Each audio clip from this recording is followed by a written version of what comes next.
teman-teman pimpinan pelbagai peringkat, PAS, Bersatu, Perikatan Nasional, anggota-anggota keselamatan. Hari ni saya rasa saya tak terror Ustaz di negeri Johor ni. Inilah kali pertama saya tak nampak polis. Maknanya macam tu lah Cikgu Lan boleh kontrol apa namanya ni, Mersing ni, Endau ni. Kalau tak, saya di mana-mana saja di Johor ni kan, sama banyak crowd dengan polis, betul tak? Malam ni makna hubungan Cikgu Lan dengan polis Mersing ni sangat baik lah kan, tak nampak polis. Tapi kita faham mungkin ada menyuruk-nyuruk tu, kita ucap dan raikan terima kasih kepada semua kan. Polis ni pun dapat ketua polis baru. Jadi buatlah perangai elok-elok. Jadi kepada semuanya, insya-Allah malam ini adalah malam penerangan. Kenapa kita nak buat penerangan? Orang cakap, pilihan raya kan lambat lagi. Tunggulah pilihan raya. Masalahnya, kerajaan, rejim yang memerintah tak berhenti-henti politik tanpa tunggu pilihan raya. Hari-hari memfitnah, hari-hari menipu, hari-hari mencuri, hari-hari menangkau. Jadi persoalan dia, kita nak terang. Kan ada media. Media mana? Saudara tahu atau tidak? Keadaan hari ini, manipulasi media, penipuan maklumat adalah paling teruk semenjak merdeka. Tak pernah ada penipuan macam ini. Saya ucap alhamdulillah kepada Allah Subhanahu Wa Taala sempena mahal hijrah tahun baru ini. Setahun lebih saya menanggung. Setahun 4 bulan lebih kurang, dan hampir 2 tahun yang lepas, saya ditahan di depan pejabat PAS. Saya kena ingat malam tu saya kena tahan, keluar-keluar mesyuarat kena tahan. Dan sekumpulan anggota polis kepung saya, rampas handphone, seluk poket saya, dan terus bawa saya ke balai polis. Pasukan polis daripada USJT Bukit Aman. Apa kesalahan saya malam tersebut? Kesalahan saya kerana beberapa minggu sebelum itu saya telah membuat pendedahan. Apa yang saya dedahkan? Jokowi, Presiden Indonesia, di hujung pemerintahan dia telah datang ke Malaysia. Di Malaysia, kita tengok, biasalah ambil gambar lah itu ini. Tiba-tiba Jokowi balik ke Indonesia macam bawa Piala Dunia. Indonesia raih macam menang Piala Dunia. Jokowi mengumumkan ada 2 perjanjian penting yang berjaya ditandatangani. Dia berjaya tarik Anwar tanda tangan 2 perjanjian penting yang antaranya isu berpuluh tahun tak selesai. Akhirnya Jokowi berjaya tarik Anwar tanda tangan di bumi Kuala Lumpur. Kita kata apa benda ni? Tak ada pengumuman, tak ada apa pun kan. Lantas saya cari. Akhirnya ada seorang pegawai kanan dalam Kementerian Luar ajak jumpa. Saya jumpa.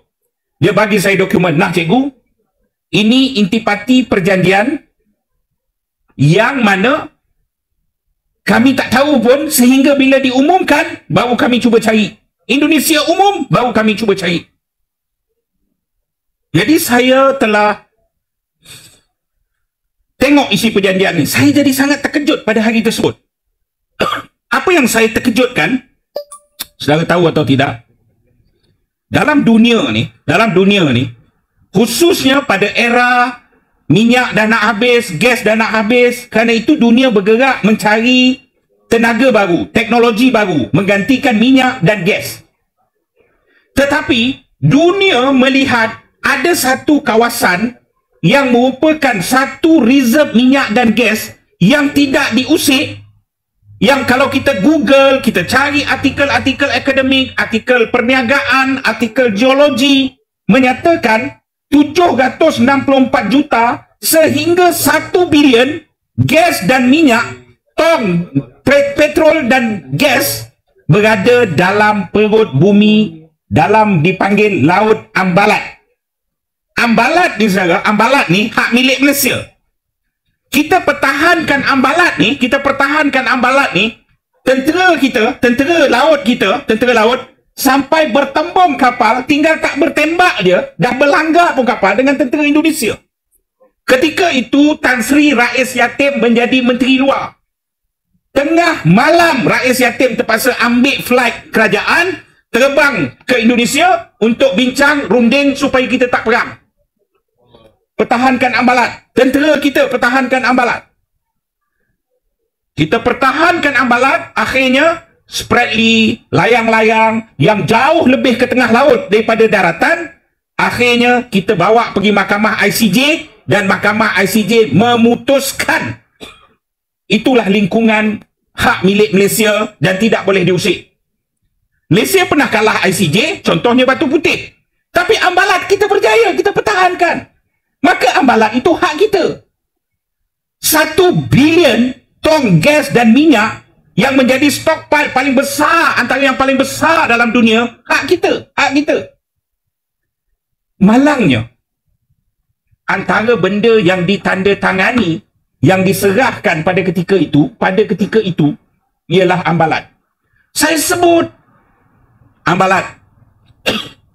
Bila saya sebut Ambalat, saya boleh Google Anwar Ibrahim tuduh apa? Pembangkang fitnah. Anwar jawab saya, pembangkang fitnah. Dia tak sebutlah nama Cikgu Bat. Kalau dia sebut nama Cikgu Bat, benda lain pun sekali saya tabur. Tapi dia tak sebut Cikgu Bat, dia kata pembangkang fitnah. Dia kata Ambalat tak selesai. Yang kita selesai pulau, yang kita macam mana nak selesai Ambalat, sebab Pulau Sebatik tak selesai. Jadi kita okeylah. Tapi bila saya tengok dokumen tersebut, ini tipu. Maka timbul persoalan dalam kepala otak saya. Macam mana kita boleh serah nilai minyak, nilai gas hampir 1 trilion US dollar. Bukan 1 trilion, minta maaf. 2 trilion US dollar. Bukan bilion, trilion US dollar. Macam mana kita boleh serah untuk diberi Indonesia boleh explore benda tu? Dia mengingatkan saya dengan peristiwa sebelum pilihan raya 2014. Sebelum pilihan raya 2014 dah kau, seketika tu saya ni Cip Kupai.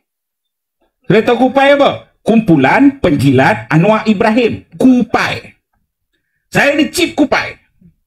Sebagai Cip Kupai yang bertugas dalam pejabat Anwar Ibrahim, kita mendapat isyarat tak? Signal daripada Indonesia menyatakan pasukan risikan Indonesia sudah pegang satu rakaman video yang merakamkan kerja buat Anwar Ibrahim di Jakarta. Kalau saya Google, ini yang orang macam Lokman Adam pun bercakap pada ketika tu. Tapi sekarang kalau tanya Lokman, dia tak mengaku lah. Dia pun cakap pada ketika tu, tapi dia tak tahu apa, sebab kita yang dapat. Akhirnya rundingan dibuat sehingga membawa Yusof Kala datang ke sini. Yusof Kala, saya berani sebut nama ni, bukan nama orang kecil-kecil tau. Saya berani sebut ni, dia timbalan Presiden Indonesia pada ketika tu. Saudara, ada benda yang kita terpaksa nego sampai akhirnya melibatkan Najib Razak, melibatkan ketika tu Najib Perdana Menteri. Banyak benda yang saya rasa saya belum nak lerai dan ungkapkan satu-satu. Tapi akhirnya perkara tersebut menjadi bahan ugutan dan menjadi ada titik bukan penyelesaian tapi delay ugutan tersebut. Sehinggalah 2014 ni selesai. Pilihan raya 2014. Tetapi dia mengingatkan saya, adakah Jokowi bawa videotip yang sama sehingga akhirnya kita terpaksa menggadaikan hak kita? Saya sebut dalam ucapan saya sebut dalam penulisan saya, akhirnya polis tangkap saya. Polis tangkap saya, soalan nombor 1 polis apa dia? Pertama, Cikgu Bat, siapa bagi Cikgu Bat maklumat yang menyatakan perjanjian Ambalat, kita serah lombong minyak ni dalam perjanjian Anwar Jokowi? Saya kata, tanya serius ni, benda tu tipu ke betul? Saya tanya, benda tu tipu ke betul? Cikgu Bat, kalau benda tu tak betul, kami tak tangkap. Cikgu Bat kena bab fitnah, bukan akta hasutan. Maknanya betul. Kita serah. Tapi tak apalah. Saya kena tangkap, saya tidur lokap, handphone saya dirampas. Tapi semalam, saya lepas tidur lokap, saya tak kena dakwa. Saya tahu saya takkan kena dakwa sebab saya bercakap benda betul. Semalam, akhirnya, Allah susun baik. Sempena tahun baru, Anwar sendiri mengaku dalam TV3 dia pergi ke Indonesia untuk apa? Menyatakan komitmen untuk meneruskan dan menyegerakan pembentukan Joint Development Authority, jawatan kuasa pembangunan bersama untuk eksplor minyak di Ambalat. Tajuk utama TV3 Buletin Utama semalam. Betul ke tidak? Betul ke tidak? Maknanya saya betul pada ketika tu. Dan persoalan, kenapa kamu serahkan 2 trilion US dollar khazanah negara? Ini yang perlu kita tanya. Dan ini maklumat terbaru sebelum saya tutup poin saya yang pertama apa dia? Saudara, ada satu benda saya tak sebut pada ketika tu. Saudara tahu atau tidak, akak tahu atau tidak, abang tahu atau tidak, anggota keselamatan cawangan khas yang tengah merakam ni rakam betul-betul. Saya juga tahu.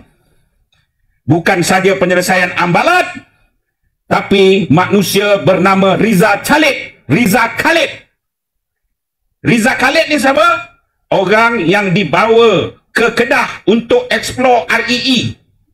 Orang yang Anwar Ibrahim bawa sampai ke Istana Negeri Kedah. Orang yang antara kita syaki fund untuk jatuhkan Sanusi masa pilihan raya. Jutawan bilioner daripada Indonesia. Orang ini rakan baik kroni Anwar Ibrahim. Kerja lain tu, itu satu bab lah bersama-sama. Tapi kroni Anwar Ibrahim di Indonesia. Dialah yang diberi kuasa. Anwar kata, okey, aku boleh surrender, aku serah. Tapi dengan syarat, Riza Khalid daripada Indonesia tukang jadi kontraktor eksplor minyak 2 trilion US dollar di Ambalat. Saudara, hak negara bukan urusan Anwar Ibrahim. Pertahan kedaulatan bukan urusan Anwar Ibrahim. Urusan dia ialah ketamakan, kerakusan, kesyaitanan dia.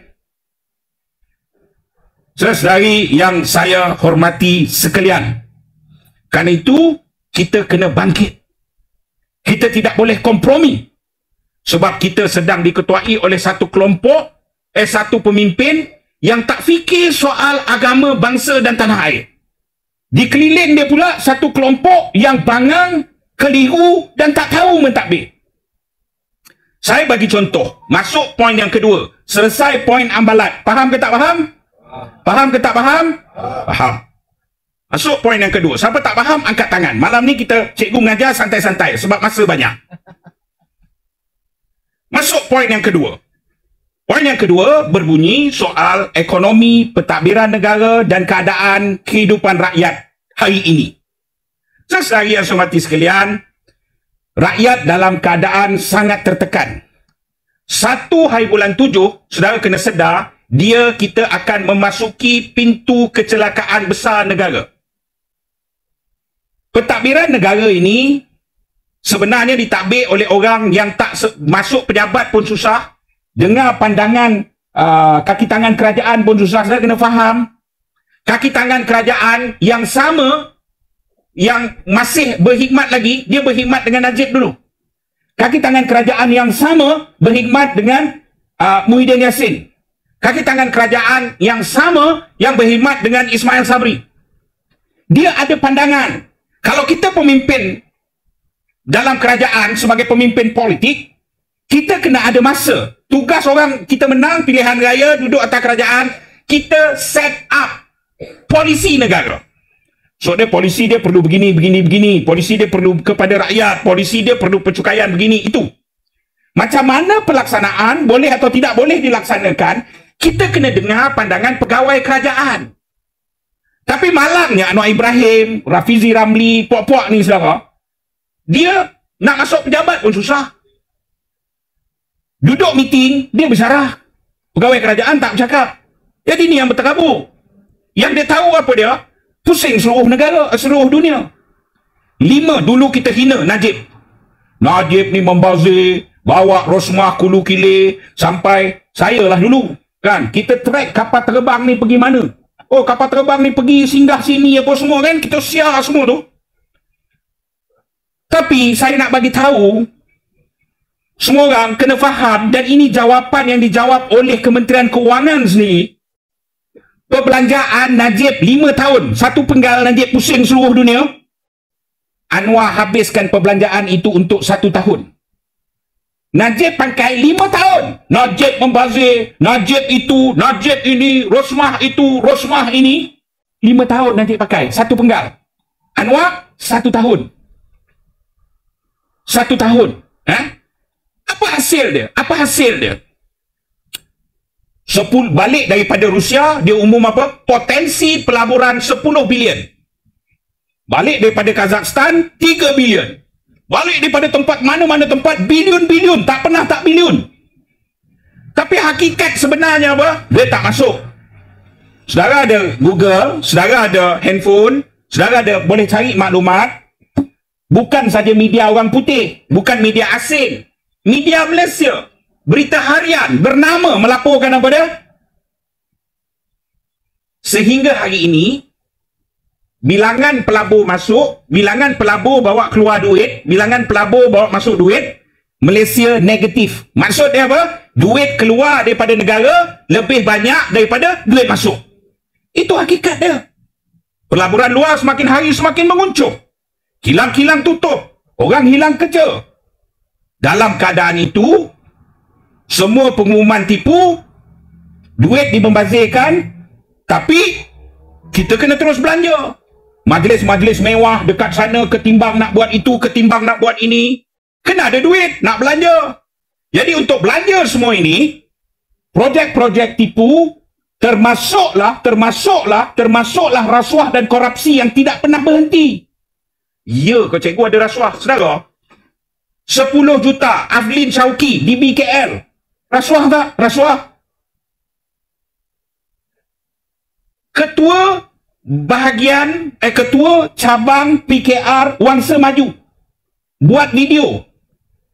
Dia berbual, orang rakamlah video dia. Dia berbual. Dia cakap apa? Bila orang petikaikan kenapa dalam laporan bahagi cabang Wangsa Maju, pemilihan baru ni yang bergaduh-gaduh tu, kenapa keuangan tulis kosong-kosong?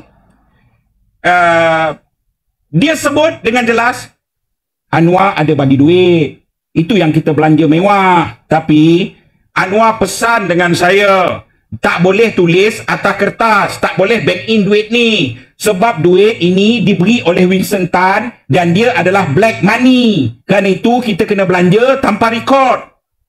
Saudara tahu atau tidak? SPRM takkan buat apa-apa macam biasa. Rasuah semua ni di segenap sudut. Semua rasuah menyakau. Dalam keadaan itu, orang susah tak ada kerja. Saudara tahu atau tidak, anak Anwar Ibrahim nama dia Nurul Izzah. Dia timbalan presiden PKR sekarang ni. PKR parti istimewa. Timbalan presiden, benti presiden. Dalam keadaan itu, saudara tahu tak Nurul Izzah kerja apa? Saudara tahu tak Nurul Izzah kerja apa?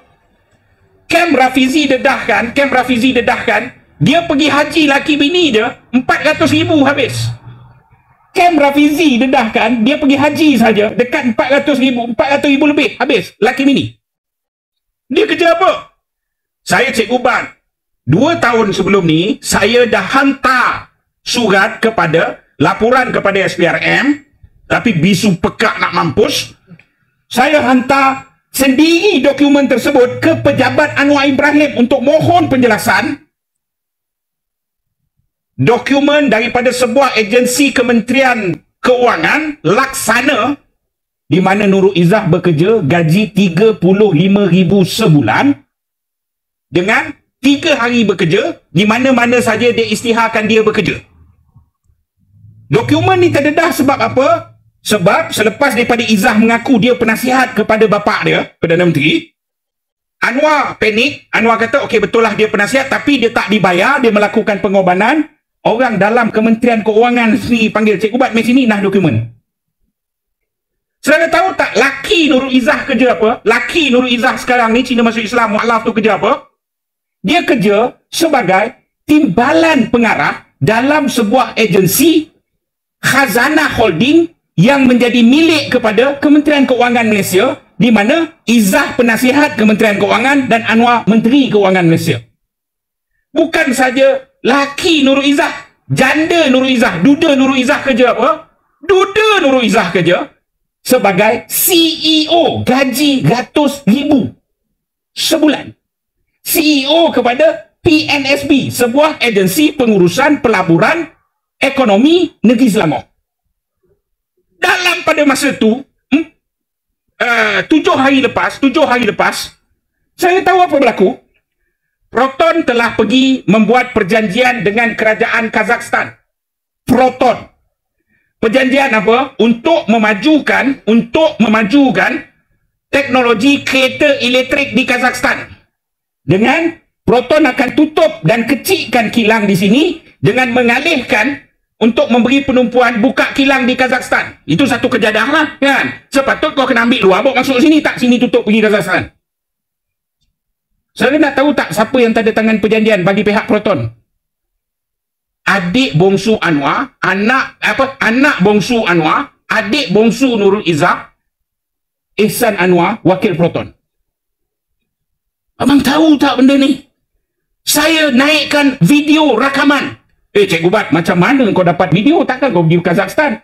Saudara, saya dapat daripada Instagram Kementerian pejabat presiden Kazakhstan. Saudara tahu tak macam mana saya dapat? Kawan saya daripada India, grup-grup NGO, rangkaian NGO lama saya ni, yang kita duk cerita dulu Anwar Ibrahim ni tokoh reformasi, Anwar Ibrahim ni hebat apa semua. Kawan saya kata, kau tengok video ni? Saya tengoklah video tu kat Instagram. Ni bukan anak Anwar Ibrahim ke? Iyalah ni anak Anwar Ibrahim. Kau cakap Anwar Ibrahim ni reformis. Anwar Ibrahim ni hebat.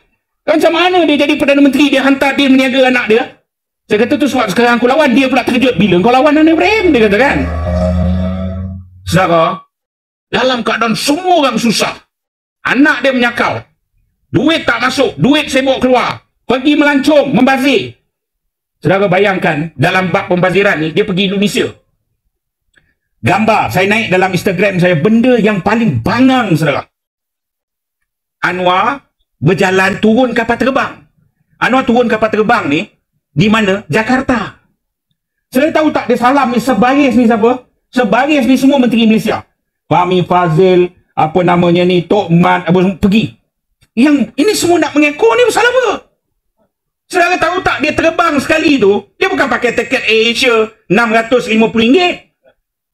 Sekali dia terbang tu, saudara, kalau dia pakai komersial pun, dia naik business class, yang akhirnya pergi balik, puluh ribu, ratus ribu.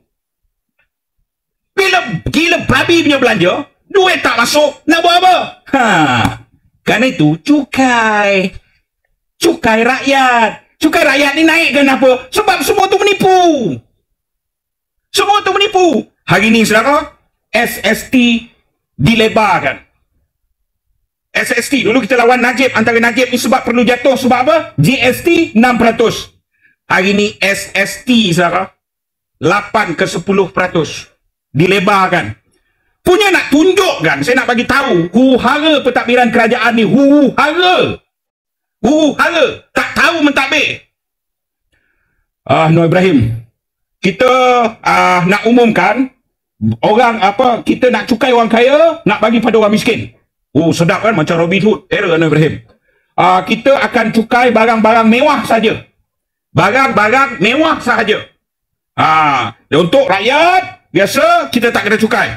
Saya persilakan Pok Lim, Saudara Halim, Ketua Bersatu Mersing. Barang-barang mewah sahaja. Kita cukai ikan salmon, kita cukai avocado, kan?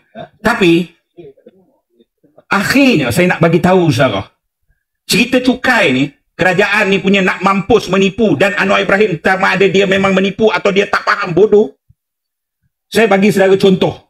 Ni dengar betul-betul orang Mersing, contoh. Beberapa tahun ini kita macam ni lah, cerita kampung dia senang. Saudara beli kereta. Siapa yang beli kereta Azia ni? Yang beli kereta Azia ni, kita lah orang miskin. Kita lah orang miskin. Yang beli kereta Azia ni orang miskin, orang kaya tak beli Azia. Dan kereta elektrik.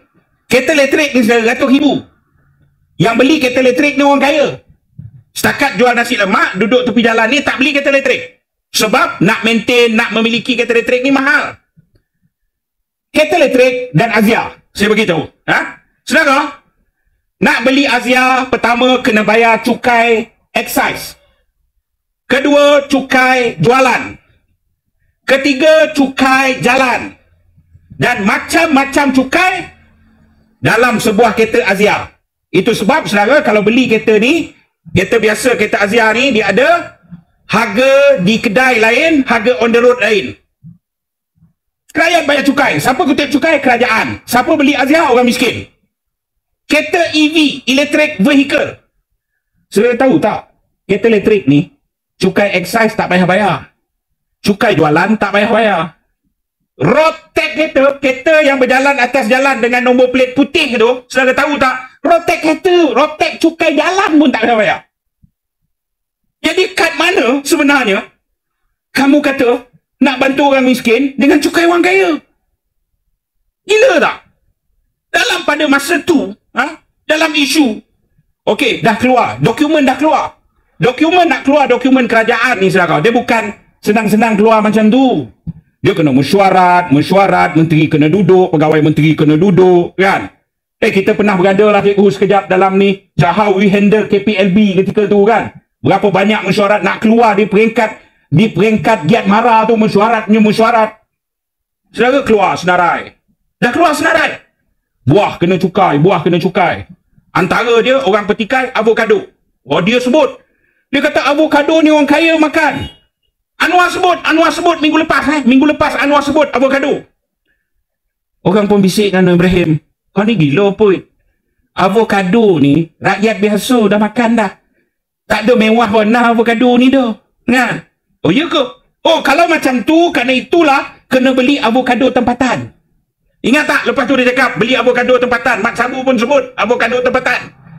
Saudara, dekat pasar raya, avokado tempatan ni datang daripada Sabah. Avokado tempatan 2 kali ganda harga dengan avokado import. Avokado Sabah ni, avokado tempatan ni 2 kali ganda harga dia dengan avokado datang daripada luar negara. Saudara, Anwar tak pernah tahu pun benda tu. Dan dia tak pernah dengar pun kaki tangan kerajaan. Akhirnya belah celaru. Halai, macam mana ni orang ni? Dia pun buat pengumuman. Oleh kerana kita mendengar pandangan rakyat, maka avokado, limau mandarin dan kurma Yusof Rauter, Yusof Tayub. Kurma dikecualikan daripada cukai. Kau tak beli negara ni. Saya dikecualikan tu bab. Pertama, engkau yang cukai, lepas tu kau yang batal, lepas tu kau jadi hero. Gila.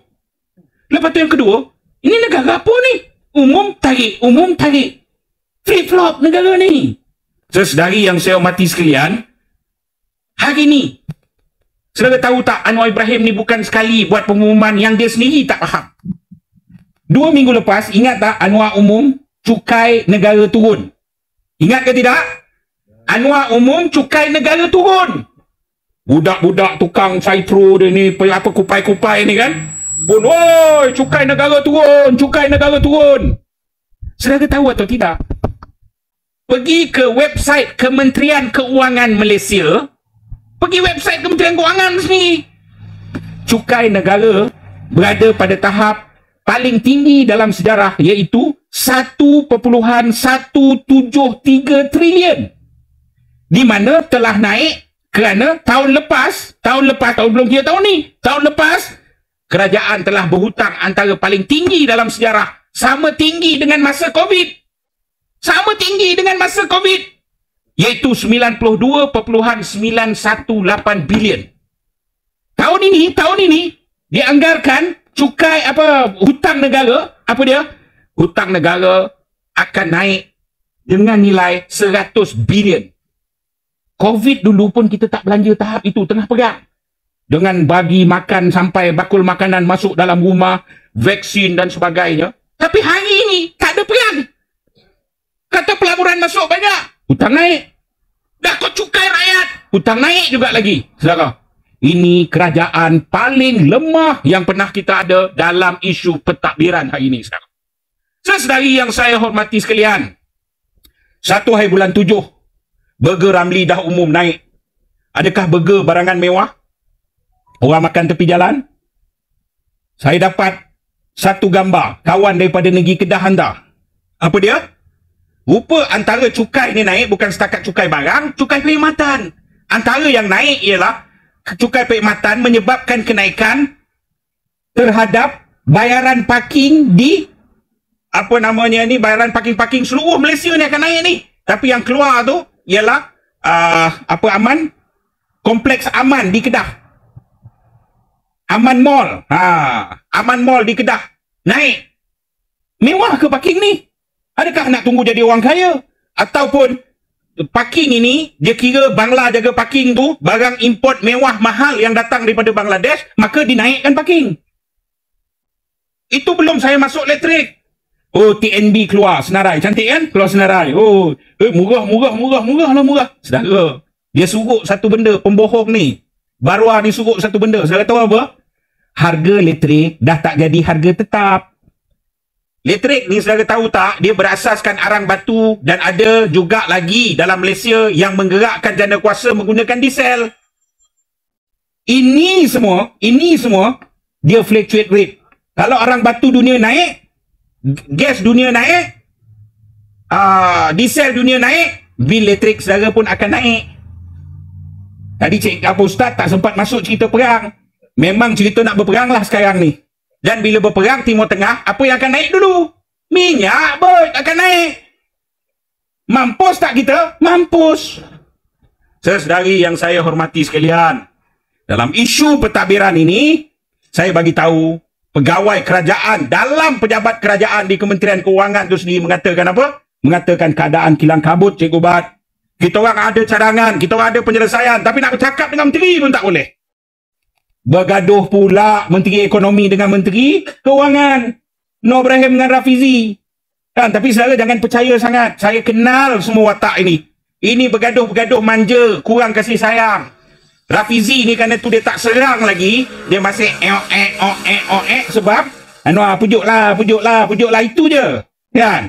Tapi saya tahu tak apa kesan dia?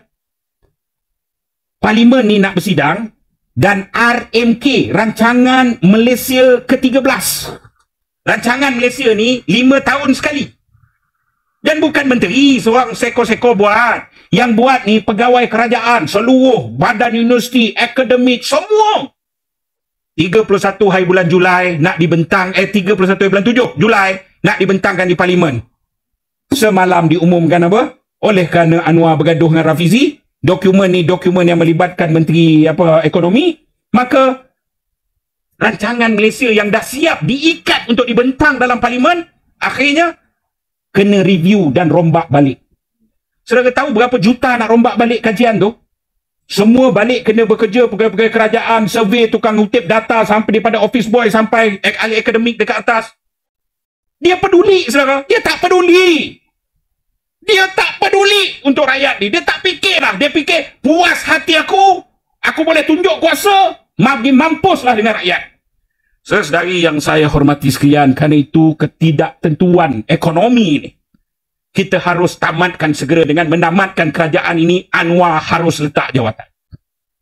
Kita harus menggunakan segala ruang yang ada untuk memastikan perkara tersebut perlu jadi secepat mungkin. Jika tidak, saudara, negara ini akan hancur. Saya sanggup berdebat dengan siapa saja. Soal data sekarang ni, jangan cakap lah. Pegawai kerajaan semua bersedia nak bagi data. Sebab apa? Mereka sendiri dah tak tahan dengan kerajaan ada ini. Selesai bab yang kedua, ketidakketentuan negara angkara manusia bernama Anwar Ibrahim. Faham tak saudara? Faham tak? Alhamdulillah. Kita masuk bab terakhir malam ini. Bab kedaulatan undang-undang dan kehancuran juga kerana manusia bernama Anwar Ibrahim. Saudari yang saya hormati sekalian, kita bermula dengan isu Yusof Router. Orang tengok Yusof Router, semua orang biasa. Tapi malam ini saya nak perkenalkan. Saya jumpa Yusof Router ni jauh lebih awal. Saya lah manusia yang bawa Yusof Router pergi buat akuan sumpah yang pertama. Yusof Router tu datang jumpa saya dan menceritakan semua perkara. Habis Cikgu Bat, kenapa Cikgu Bat tak letupkan pada ketika tu? Saudara, Kak, saya bagi tahu, saya minta maaf. Ni mana polis ni, kamera polis tolong fokus betul-betul. Saya bagi tahu. Saya ni, dalam perkenalan saya dengan Anwar Ibrahim, sampailah ke saat malam ini, saya dah jumpa paling kurang hampir 10 orang mangsa kerja buat Anwar Ibrahim yang mengaku. Saya bagi tahu. Kedua, saya dalam tangan saya sendiri ada sekurang-kurangnya 5 akuan bersumpah orang yang mengaku memang dia buat dengan Anwar Ibrahim. Jadi benda ni dah tak pelik. Rakyat pun tak pelik. Khususnya pada ketika itu, baru lepas menang pilihan raya, semua orang menggelepar tak tentu arah kan. Saya kata, dengan budak Yusof Rauter ni, you kena faham. Kalau saya cerita dengan orang, lembu makan rumput, tuan-tuan dan puan-puan, ketahuilah, petang tadi saya tengok lembu tu makan rumput. Saya terkejut tak? Terkejut ke tidak? Macam itulah orang dah biasa dengan Anwar Ibrahim buat kerja tu. Apa peliknya? Saya cakap dengan Yusof, akhirnya orang akan tuduh kita macam-macam. Kan? Jadi Yusof kena saya main dengan masa, saya suruh dia pergi buat akuan sumpah, saya suruh dia buat laporan polis. Yang dia pun latar belakang keluarga dia, bukan latar belakang keluarga orang biasa-biasa. Dia cucu kepada almarhum SN Idris. Tokoh kaya, antara orang yang buat sistem pengangkutan di pelabuhan. Keluarga yang explore sistem pengangkutan di pelabuhan Pulau Pinang. Saudara tahu tak nasi kandar Hamidiah yang kadang-kadang harganya menjerut rasa tu kan? Saudara tahu tak itu keluarga keturunan Rauter, keluarga hebat yang memang latar belakangnya antara gerakan Islam di utara Malaysia ni, antara penyumbang belakang dia golongan Rauter ni lah. Saudari yang saya hormati sekalian, dia kena Anwar Ibrahim ketika Anwar Ibrahim lawat datuk dia. Anwar Ibrahim ajak dia. Ni saya nak bagi tahu, saya nak jawab. Termasuklah kepada Ketua Pemuda UMNO Akmal Saleh. Ketua Pemuda UMNO Akmal Saleh ni saya umum direct je lah ya. Sebab malam ni cerita banyak fakta supaya tak terkeliru. Pengerusi majlis bagi saya nota. Nota ini tertulis, minta tolong umumkan derma jihad. Jadi saya minta tolong dengan saudara, selepas ni ada petugas datang bawa kantung derma. Mana petugas? Ada petugas, petugas bawa kantung derma. Saudara kena faham, bukan kata kita ni pembangkang. Wakil rakyat yang menang kerajaan pun sedang dinafikan hak mereka. Semua orang sedang struggle, bergerak ini sangat-sangat ditekan, saudara. Jadi saya minta, saudara yang ada kemampuan, tolong masukkanlah, kalau tak banyak, kalau tak sikit, banyak. Dan saya faham diorang ni geng-geng ni, dia akan ganggu akak. Jadi akak, saya nak cerita penting ni. Akak jangan terganggu, akak ambil handbag, masuk terus. Abang jangan buka wallet cari-cari, ambil wallet, masuk terus. Sekarang ambil kad kenalan dan wallet anda dekat dia orang akan buat satu tempat sekarang. Dia orang ni ganggu. Okey, teruskan insya-Allah. Dan dengan dana inilah saya, setelah saya jadi ketua bahagian Bersatu Polisi ni, baru saya tahu padan muka seksa. Kan. Tapi itu macam mana, itu amanah yang kita pun tawar diri Ustaz kan, cikgu kan. Jadi kita kena ambil lah tanggungjawab tersebut. Kan. Dia yang datang cerita sakit, yang datang macam-macam. Tapi itulah rakyat tengah tertekan. Kita kena bantu sebaik mungkin. Apa yang terdaya kita bantu. Kan. Sebab Kang dia kata, saya dapat jumpa Cikgu Bat, tapi dia tak bantu apa-apa. Dah sudah. Kan. Di sebelah sana wakil rakyat menang, dia tak sebut. Sebab dia tak dapat jumpa. Nak jumpa pun tak dapat, jadi tak sebut. Kan. Okey. Jadi saya teruskan sampai mana tadi ya? Yusof Rauter. Jadi setelah dia buat akuan bersumpah, setelah buat report polis, akhirnya saya kata macam inilah Sob, aku bantu dengan cara engkau sendiri expose, buat sidang media sendiri dan umum sendiri. Dah buat report polis apa semua. Jadi akhirnya dia buat sidang media dia. Dia buat laporan akhirnya dia buat sidang media. Setelah dia buat sidang media, saudara tahu tak apa berlaku? Kes dia terus ditarik ke Bukit Aman. Ketika itu Azizah bini Anwar Ibrahim timbalan Perdana Menteri. Ada sekumpulan pula yang memikirkan apa dia? Nak mengampu Azizah dan Anwar bakal Perdana Menteri kononnya, dengan nak dakwa Yusof Rauter buat aduan palsu. Nak dakwa Yusof Rauter buat aduan palsu. Akhirnya saya bagi tahu saudara, pasukan polis ni ramai. Dan yang hati kaudu ni ada sikit je. Majoriti ni memang jiwanya nak bantu rakyat, nak berjuang demi kebenaran. Ni pasukan polis ni ramai orang baik. Maka pasukan polis telah membawa Yusof Rauter pergi ke Bukit Aman. Buat akuan, buat apa namanya ni, ujian poligraf. Ujian poligraf masing-masing Google lah sendiri. Dia buat kamera, ada ni wire, urat nadi, peluh, semua dia teliti untuk melihat sama ada orang tu bohong atau tidak. Bohong atau tidak. Saudara tahu apa berlaku? Sebab dia orang nak dakwa Yusof Router dengan buat aduan palsu ni. Saudara tahu apa berlaku? Abang tahu apa berlaku? Rupanya Yusof Router lulus dan bercakap benar. Adalah diorang edar kononnya ketika tu kan Ketua Polis Hamid Badu, kan? Tan Sri Hamid Badu. Baru ni dia buat kononnya Hamid Badu cakap Yusof Router tipu. Benda itu saudara edit dan menipu. Alah, yang kecil-kecil ni nak menipu, Anwar Ibrahim pun menipu. Kan? Yang sebenarnya Tan Sri Hamid Badu cakap apa? Tan Sri Hamid Badu cakap ikut prosedur. Saudara, akhirnya polis cakap, okey, ni Anwar, Yusof Router ujian dia betul ni. Anwar kata tipu. Kan? Takkan betul. Okey, kalau macam tu Datuk Seri, tolong ambil sekali. Segala terus Anwar pening. Anwar kata apa? Anwar kata, benda ni buang masa, tak ada dalam undang-undang. Anwar kalah round pertama. Kerana itu pasukan polis ada sekumpulan ini terus yakin membantu Yusof Router. Akhirnya polis tetaplah tak nak dakwa, NFA kan kes tersebut. Walaupun Yusof Router didapati bercakap betul. Yusof Router tak puas hati, filekan di mahkamah. Saman civil. Anwar dah pening.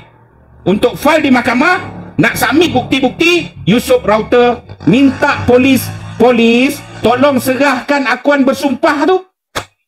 Polis tolong serahkan akuan bersumpah lah, minta maaf.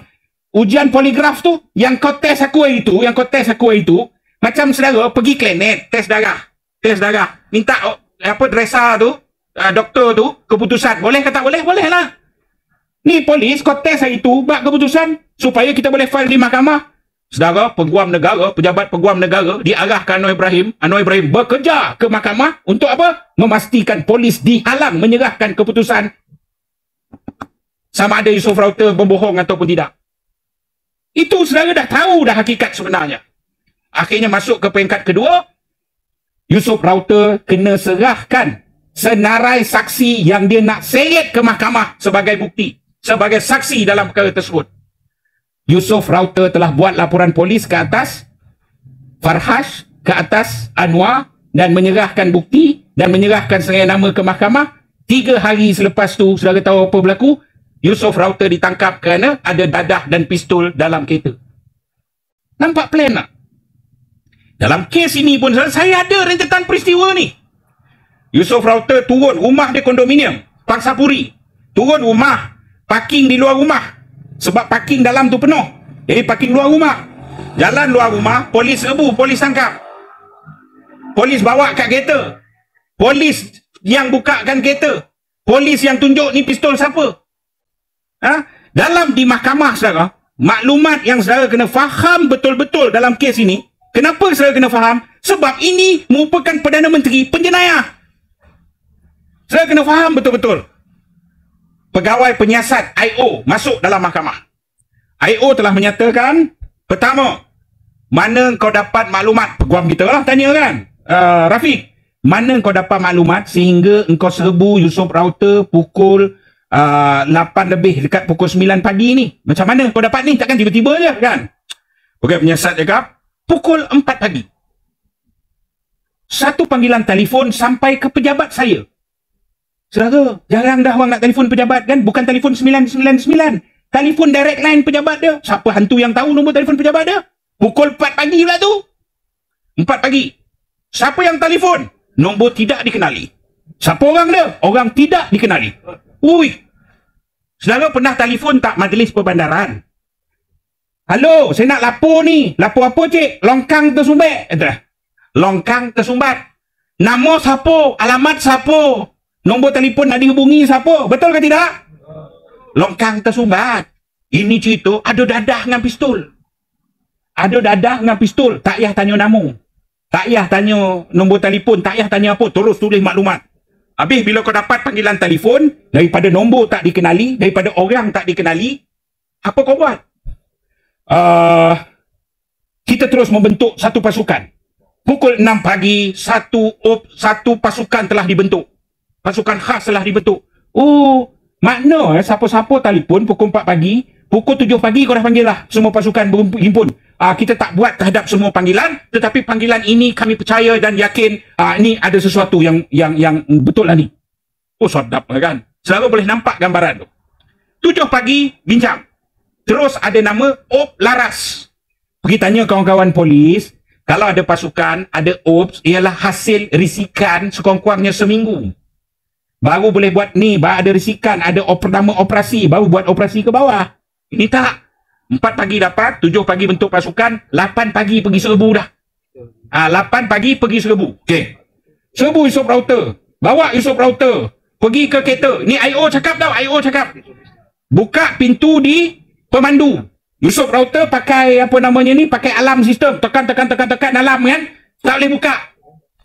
Jadi polis suruh Yusof router buka lubang kunci. Cucuk buka lubang kunci. Tak boleh buka.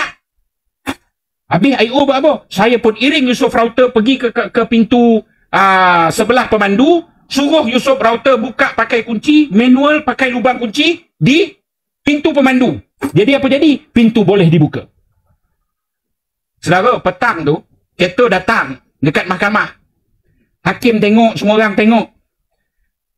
Hakim cakap, cuba kau berlakon balik. Macam mana yang berlaku begitu? Dia pun tunjuklah. Ini suruh Yusof router buka, tak boleh buka. Saya bawa dia ke, apa namanya ni, tempat pemandu. Kan? Saya suruh Yusof router buka. Tapi apa? Tapi lubang kunci dia tak ada hari ni, Arif. Lubang, saudara tahu tak jenis Nissan Tena ni? Nissan Tena tahun itu, memang kunci ada pada pintu pilot, pintu pemandu, pintu co-pilot, pintu penumpang sebelah sana, tak ada lubang kunci. Tak boleh buka. Lepas tu saya iring dia ke sebelah sana, suruh dia buka pakai manual lubang kunci. Tapi hari ni lubang kunci tu tak ada, ya Arif. Saudara, buat dorai gelak hari tu. Saya tak pernah tengok cerita selawat itu, saudara. Biru muka IO tu. Lubang kunci tak ada. Ayolah, tak apalah, kita andai kan hari tu ada, hari ni tak ada ya. Kan. Lepas tu apa cerita dia? Saya pun suruh ya Arif, saya buka pintu, saya terus tengok ada beg di kaki penumpang. Saya ambil beg tersebut, saya suruh Yusof router ambil. Kan? Tapi Yusof router mujur, dia tak nak ambil dan dia tak pegang beg tersebut. Polis pegang beg tersebut. Dia suruh Yusof router buka. Yusof router cakap, bukan beg aku, kenapa aku kena buka? Polis buka. Kan? Buka dalam, ada pistol. Yusof, kau ambil pistol kau. Yusof kata, bukan pistol aku. Kenapa aku kena ambil? Polis ambil dan tunjuk kepada Yusof pistol. Saudara, kerana itu, bila dibawa cap jari Yusof router tak ada pada pistol dan hanya ada cap jari polis kat pistol tu. Itu dah satu pening kepala. Lepas tu, ada pistol. Okey, Yusof router, polis pun bawa kereta tu pergi ke IPK. Sampai kat IPK, ada tempat penggeledahan. Kalau selalu orang buat apa kereta salah, pergilah geledah kat situ. Dekat surau IPK. Sepatut ada CCTV, ada apa semua kan. Sebab ini kawasan kritikal, kawasan nak geledah kereta.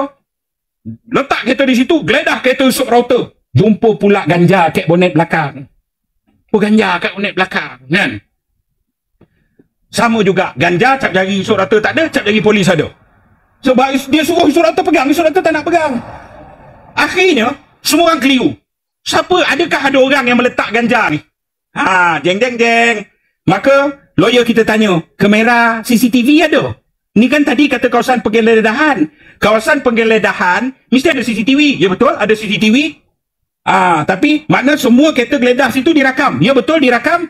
Kecuali kereta Yusof router, 365 hari, 364 hari CCTV elok. Hari yang itulah CCTV tu rosak. CCTV tu rosak lah itu kan. Hakim tu terkulat-kulat, kocik rosak, dia pandangnya IO tu kan. Setahun tak rosak, hari tu rosak. Ya Arif, hari tu rosak. So, saudari yang saya hormati sekalian, ini semua gila babi macam itu. Dan itu keputusan akhirnya lepas. Tetapi bagaimana dengan laporan polis dan bukti yang Farhas dan Anwar terlibat? Polis siasat tak? Itu yang ditanya oleh kita semua. Itu yang dipersoalkan oleh Yusof router. Yang polis tak siasat pun dan tidak memanggil langsung Farhas dan Anwar Ibrahim. Saudari, serentak dengan keputusan Yusof router lepas, ada satu lagi hari esok tu, dadah 2 tan, 4 orang, bukan Melayu, kena tangkap. Berapa banyak dadah kokain dia? Berapa banyak? 2 tan. Saudara tahu tak, lepas di Mahkamah Tinggi, Peguam Negara tak rayu pun berdadah 2 tan. Tak rayu. Kan? Secolek ganja dengan pistol mainan, Peguam Negara terus rayu balik.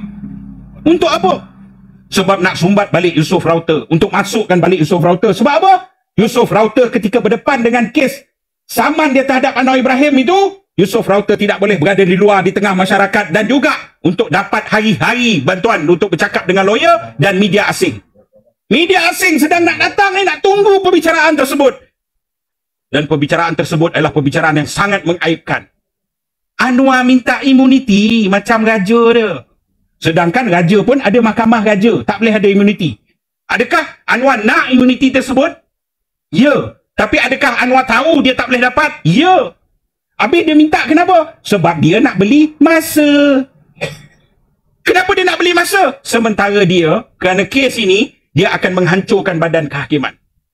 Untuk perkara yang kedua dalam bab yang terakhir ini, saudara, saya nak perkenalkan saudara, kes saya bawa masuk dan tampilkan di depan semua, kes 47 rasuah Zahid Hamidi. 47 kes rasuah Zahid Hamidi ini telah dibawa ke mahkamah oleh Datuk Raja Rosella. Datuk Raja Rosella ini seorang pendakwa kanan di bawah pejabat Peguam Negara. Orang yang hebat sangat. Akhir bila dia berdakwa, dia tampilkan semua saksi, memang sah bawa duit, memang sah anak Zahid diberi duit yayasan, pergi beli hotel di Bali, semua benda. Akhirnya dibentangkan.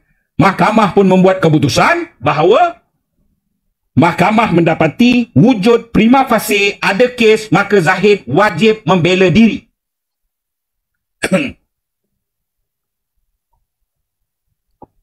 Bila dah ada kes, maknanya pendakwa ni berjaya lah, betul? Dia berjaya membuktikan. Sebaik saja dia berjaya membuktikan, Datuk Rosella telah digugurkan daripada kes tersebut. Kerana dia berjaya, Datuk Rosella digugurkan daripada kes tersebut dan terus dipaksa berpencen awal. Dan akhirnya Datuk Rosella berpencen atas alasan apa? Kesihatan dan ada peluang di tempat lain. Datuk Rosella pun pencen. Maka ada satu orang daripada 48, grade 48. Kaki tangan awam bila saya sebut grade 48 ni dia faham lah. Grade 48, penolong pendaftar mahkamah. Mana besar sikit daripada kerani mahkamah lah kan. Penolong pendaftar mahkamah telah dinaikkan menjadi DPP. Timbalan Pendakwa Raya. Nama dia Teriruddin. Nama pun buruk, perangai pun tak elok. Nama dia Teriruddin. Daripada penolong pendaftar mahkamah, grade 48 naik jadi DPP. Penolong Timbalan Pendakwa Raya. Bukan Pendakwa Raya, DPP. DPP. Hari pertama dalam kes yang sepatutnya Zahid membela diri, Teriruddin pun masuk di depan hakim. Teriruddin bagi tahu bahawa Yang Arif, kami daripada Pejabat Peguam Negara telah berbincang untuk kes ini sebenarnya tidak lengkap. Ada benda yang perlu kami siasat untuk melengkapkan pendakwaan. Kan dah menang. Dah panggil call for defense. Mana pendakwaan dah diterima. Kalau tak terima, tak apa, dah diterima. Oh tak Arif. Kami buat keputusan supaya kami tarik diri daripada pendakwaan dan supaya siasatan boleh dibuat dan boleh diselesaikan supaya boleh didakwa lagi sekali nanti. Kes Zahid ni, satu dunia terkejut. Ayo pa, ini Hindustan pun tak ada, ini Tamil pun tak ada, ini macam. Kan? Maka Teriruddin telah berjaya memalukan diri dia sendiri. Hasil hadiah dia dimalukan apa? Sebulan 2 selepas dia malukan diri dia, dia telah menjadi Peguam Negara. Teriruddin 48, penolong pendaftar mahkamah, DPP, buat kerja bodoh, jadi Peguam Negara. Jadi Peguam Negara. Dan di Peguam Negara, orang bising-bising, dia pun tulis 11 alasan kenapa kes Zahid boleh kena diundurkan. Yang dia serang 11 alasan ni semua Dr. Mahathir. Memang tulisan orang politik. Kerana dia bodoh, dia sanggup membangang dan membangsatkan diri dia. 2 bulan selepas tu, dia dilantik menjadi Hakim Mahkamah Persekutuan. Hakim Mahkamah Persekutuan tu tahu tak, ini saya nak cerita kan? Ini cikgu nak mengajar betul-betul ni supaya semua faham. magistrate, hakim mahkamah tinggi. Dah ada pengalaman, dah banyak penghakiman tulis, naik jadi hakim mahkamah rayuan. Bila dah tulis, dah banyak penulisan, banyak hakim, banyak penghakiman, maka dia naik pula jadi hakim mahkamah persekutuan. Ni dia ialah satu-satunya hakim mahkamah persekutuan tidak pernah menjadi hakim. Tak pernah jadi hakim, terus hakim mahkamah persekutuan. Dan saudara, hujung bulan ini, beberapa hari saja lagi, Ketua Hakim Malaysia yang Ahmad Arif Tan Sri Tengku Maimun akan ditamatkan perkhidmatannya. Saudara tengoklah nanti. Kenapa? Anwar marah dengan ketua hakim ni bukan setakat dia tak boleh dikawal. Walaupun ketua hakim ni satu dunia. Seminar kehakiman, orang tunggu dia. Jurnal-jurnal kehakiman, orang tunggu penulisan dia. Tapi, kerana dia antara orang yang pernah menulis penghakiman mengatakan Anwar memang terlibat meliwat. Ya. Akhirnya dia akan diberhentikan. Kerana dia diberhentikan, saudara, bukan itu saja. 4 hakim besar lain, Hakim Sabah Sarawak, Hakim Besar Melaya, Ketua Hakim Mahkamah Rayuan, semua ketua hakim sedang menanti umur hujung pencen dan tidak dibentangkan langsung dalam Majlis Raja-Raja Melayu. Siapa nak ganti? Saudara, selalunya 6 bulan atau setahun sebelum ganti, Majlis Raja-Raja dah dipersembahkan oleh Perdana Menteri. Siapa nak ganti? Ini kali pertama krisis perlembagaan, krisis kehakiman akan berlaku. Rosak negara. Rosak negara. Saya kena faham. Kerana itu baru ini, sebuah sekretariat yang dikenali sebagai Sekretariat Pertahankan Kehakiman telah dibentuk. Dalam itu ada 100 senior lawyer, bekas menteri, ahli parlimen, bekas hakim, termasuk muka-muka yang dulunya menjadi sama taraf kupai dengan saya, ambiga lah apa semua. Sekarang semua dah duduk sekali bagi tahu bahawa Anwar is a disaster, Anwar adalah kemusnahan, Anwar perlu dihentikan. Saya tahu tak dia nak cadang siapa? Saya menjangkakan Ketua Hakim Sabah Sarawak akan dipinjamkan sekejap menjadi Ketua Hakim Negara. Beberapa bulan selepas itu, Teri Rudin yang samalah akan jadi Ketua Hakim Negara, dan selepas itu full stop, tamat, hancur Mahkamah Malaysia. Bukan saja nak lepaskan Anwar dan Yusof Rauta, hancur mahkamah, saudara. Manusia yang tak pernah duduk dan menjadi hakim, akhirnya menjadi ketua kepada hakim negara. Kenapa? Sanggup menjadi pelacur kepada orang politik. Saudari yang saya hormati sekalian, ni baru ni dia buat satu benda lawak. Wartawan Malaysia kini, saya tahu tak, wartawan Malaysia kini, semalam ke 2 hari lepas, wartawan Malaysia kini, tak tahulah mana wartawan Malaysia kini dapat nombor handphone dia, nombor telefon Teri Rudin. Bila tahu benda ni semua, wartawan Malaysia kini tu karanglah soalan. Karang soalan, hantar ke dia. Saudara tahu apa dia buat? Dia buat laporan polis ke atas wartawan Malaysia kini tu. Kenapa? Kerana bersalah menyatakan soalan kepada dia. Dia hakim, dia kata. Saudara boleh bayang masa depan negara akan jadi macam mana? Oh mampus. Sekarang ni boleh tahan lagi, saudara. Kena lock up 2-3 hari masuk mahkamah, okey lagi. Kita boleh mengharapkan kehakiman di Mahkamah Malaysia. Tapi dengan baruah kasut ketua hakim kalau Teri Rudin ni, masuk kena gantung. Masuk gantung sampai matilah jawabnya. Kan? Saudari yang saya hormati sekalian, negara berada dalam keadaan kehancuran. Dan ketika itulah dia akan bicarakan penuh kes Yusof Rauta ni. Dan bukan saja saman itu, saya sangat khawatir Yusof Rauta boleh mengakhirkan nyawanya di tali gantung kerana kes konspirasi itu. Tapi apabila ketua hakim macam sampah masyarakat, sampah sarap seperti itu.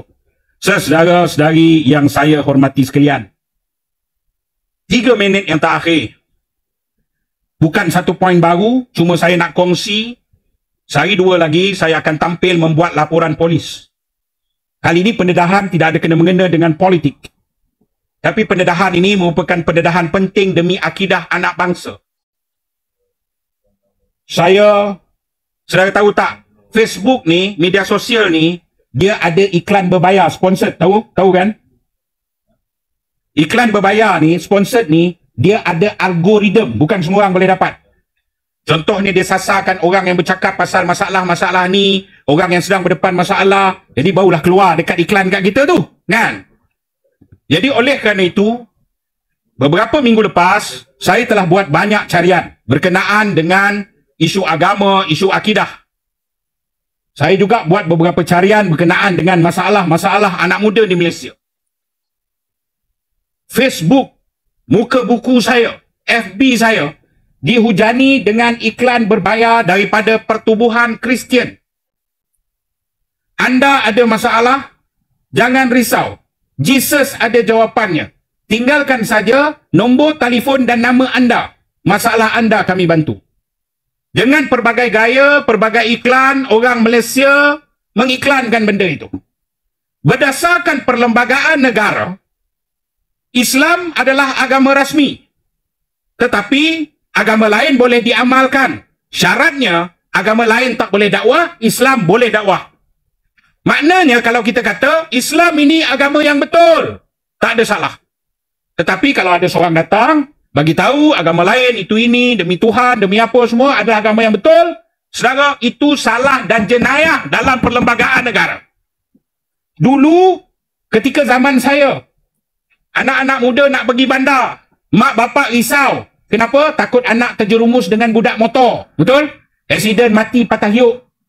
Kedua, budaya Hinduisme. Hinduism. Dia itu budaya hiburan melampau-lampau. Ketiga, kang terjerumus ustaz dengan hubungan antara lelaki perempuan apa semua bohsia bohjan. Kita takut. Itu kegusaran kita. Tapi hari ini cabaran berbeza, saudara.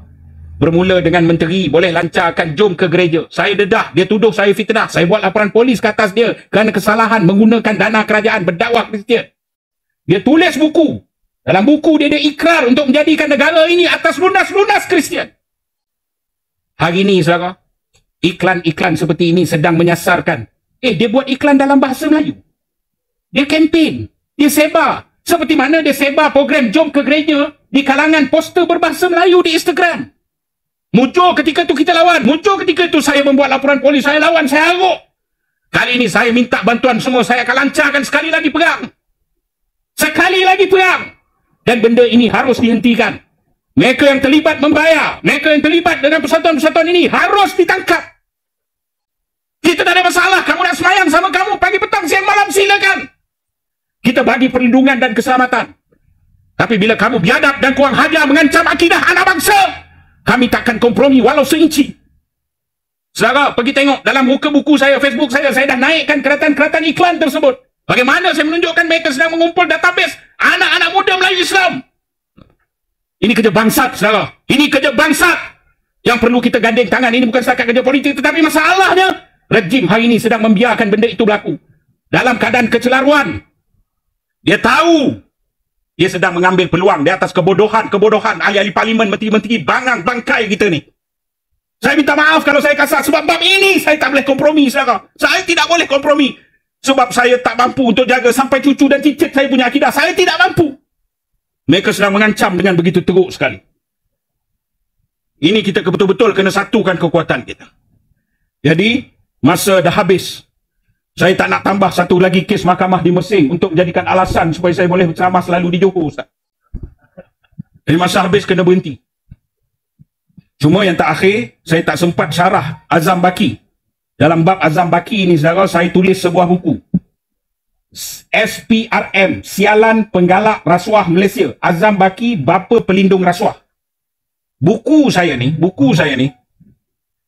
saya kompilkan maklumat-maklumat rasuah Azam Baki yang sehingga menyebabkan Anwar dan kawan-kawan kuncu-kuncu pernah menyerang dan nak menjatuhkan Azam Baki. Sampai Rafizi cakap apa? Kita menang, kita cari Azam Baki.